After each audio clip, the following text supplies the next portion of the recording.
দর্শক আসসালামু আলাইকুম। ইরান এবং ইসরায়েলের মধ্যে বর্তমান যে যুদ্ধ চলছে তার সর্বশেষ কিছু গুরুত্বপূর্ণ আপডেট নিয়ে আমি মোহাম্মদ সোহাগ অবশ্যই বলছি। যুক্তরাষ্ট্র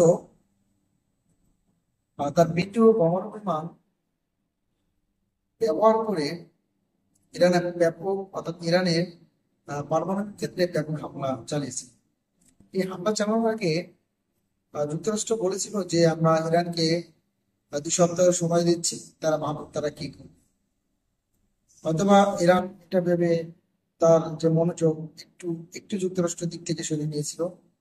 যুক্তরাষ্ট্র এই সময়টা কাজে লাগিয়ে তারা সামরিক প্রস্তুতি নিয়েছে এবং আহ, যখন এই ঘোষণা দিয়েছিল তার 2 থেকে 3 দিনের মাথায় হামলা করবো।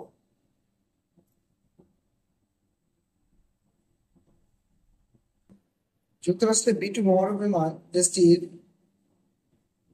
মিজোরি অঙ্গরাজ্যের ঘাঁটি থেকে উড্ডয়ন হয়। টানা প্রায় 37 ঘন্টা উড্ডয়নের ফলে 37 ঘন্টা ইউজ টাইম। এই সময়ে B-2 বোমারু বিমান কয়েকবার জ্বালানি আকাশপথে কয়েকবার জ্বালানি নেয়। নাম প্রকাশ না করার উদ্দেশ্যে এ তথ্য জানায় যুক্তরাষ্ট্রের এক কর্মকর্তা। বিষয়টি স্পর্শকাতর হওয়ায় তিনি তার নাম প্রকাশ করতে চান। যুক্তরাষ্ট্রের এই কর্মকর্তা বলেন, হামলায় অংশ নেওয়া যুক্তরাষ্ট্রের B-2 বোমারু বিমান মাঝ আকাশে একাধিকবার জ্বালানি দিয়েছে। ইরানের 3টি পারমাণবিক স্থাপনায় গতকাল শনিবার বোমা হামলা চালায় মার্কিন যুক্তরাষ্ট্রের যুদ্ধ বিমান। এগুলো হলো ফার্দো, নাতানজ ও স্পান। এই হামলার মধ্যে দিয়ে যুক্তরাষ্ট্রের সামরিক বাহিনী সরাসরি ইরান যুদ্ধে জড়ান।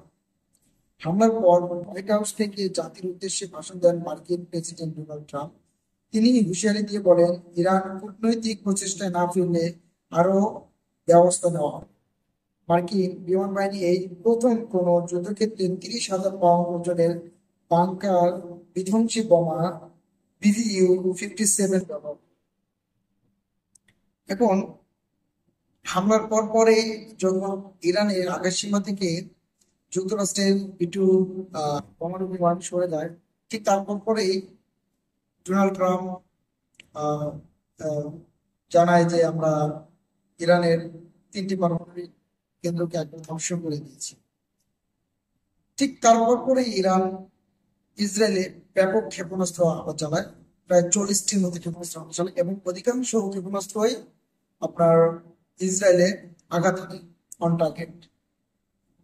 কিছুক্ষণ আগে ইরান জানায় যে তাদের যে পারমাণবিক স্থাপনাগুলো হামলা করেছিল সেখানে তেমন কোনো ক্ষতি হয়নি এবং কোনো পারমাণবিক টেনসিটিও সরেও যায়নি, অর্থাৎ কোনো ধরনের মানে রিস্কি যে এনভারনমেন্ট তৈরি হয়নি। অবকাঠামো কিছু ক্ষতি হলো, যুক্তরাষ্ট্র যে দাবি করছে ডোনাল্ড ট্রাম্প যে ব্যাপকভাবে ক্ষতি হয়েছে এবং প্রায় ধ্বংস হয়ে গেছে, কিন্তু ইরান সেটাকে অসত্যি করছে এবং ইরান হুমকি দিয়ে বলছে যে যেহেতু যুক্তরাষ্ট্র এই হামলা এই যুদ্ধে সরাসরি জড়ালো, সুতরাং মিডল ইস্টে থাকা যুক্তরাষ্ট্রের যে ঘাঁটি এবং জনগণ এখন থেকে ইরানের টার্গেট।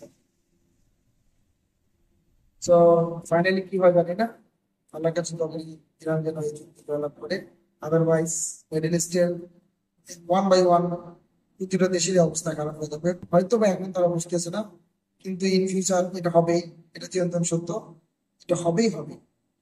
আহ আমার খবরগুলো ভালো লাগলে অবশ্যই সাবস্ক্রাইব করবেন, পাশে থাকবেন। ধন্যবাদ সবাইকে। আসসালামু আলাইকুম।